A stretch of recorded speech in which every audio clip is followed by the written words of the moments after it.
ఒక్కసారి మీరు దీన్ని ట్రై చేయండి. దీని కాస్ట్ ఓన్లీ 225 రూపీస్ మాత్రమే. అదే విధంగా చూడండి, ఇది టాయిలెట్ క్లీనర్ అనమాట. మనకు ప్రతి రోజు కూడా మీరు చూస్తూ ఉంటారు, టాయిలెట్ ప్రతి ఇంట్లో కూడా ఏంట్రా అంటే కొంచెం ఎల్లోయిష్ గా ఉంటుంది అనమాట. కమ్మోడ్ అనేది కూడా ఎల్లోయిష్ గా ఉంటుంది. అలాంటి వాటికి ఇది చాలా యూస్ఫుల్ గా ఉంటుంది అనమాట. తళతళలాడే తెలుపులాగా ఉంటుంది మనకు కమ్మోడ్ కూడా. ఒక్కసారి మీరు ట్రై చేయండి, బెస్ట్ క్వాలిటీతో ఉంది. దీని కాస్ట్ మా దగ్గర 200 రూపీస్ మాత్రమే. అదే విధంగా చూడండి, ఇది గ్యాప్ ఫిల్లర్ అనమాట.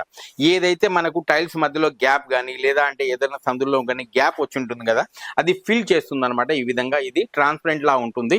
చాలా ప్రతి ఇంటికి కూడా యూజ్ అయ్యేది ప్రోడక్ట్ ఇది. మనం ఈజీగా మనము చేసుకోవచ్చు అనమాట. చూడండి ఈ విధంగా గ్యాప్ ఫిల్లర్. దీని కాస్ట్ కూడా మా దగ్గర 200 రూపీస్ మాత్రమే. ఇప్పుడు మీకోసం నేను స్పెషల్ గా తీసుకొచ్చింది అనమాట ఈకో బ్లాక్ అన్నమాట. ఇది ఫోమ్. ఇది ఏదైతే మనకు రంధ్రాలు ఉంటాయో, ఏవైతే మనకు సపోజ్ ఎక్కడైనా సపోజ్ మనకు మన ఎలుకలు కానీ చిన్న చిన్న రంధ్రాల నుండి వచ్చేస్తూ ఉంటాయి అనమాట. ఆ రంధ్రాలని మనము బూడ్చడానికి, ఆ రంధ్రాన్ని క్లోజ్ చేయడానికి అనమాట ఈకో బ్లాక్ ఫోమ్ అనమాట ఇది. దీన్ని మనము స్ప్రే చేయగానే ఏమవుతుందిరా అంటే ఆ హోల్లో పోయేసి ఇది ఫోమ్ అంతా పెద్దగా అయిపోతుంది అనమాట. పెద్దగా అయిపోయేసి అక్కడ గట్టిగా అయిపోతుంది అనమాట. ఇది ఈకో ఫోమ్ అనమాట. చాలా బాగుంది. ప్రతి ఒక్కరు కూడా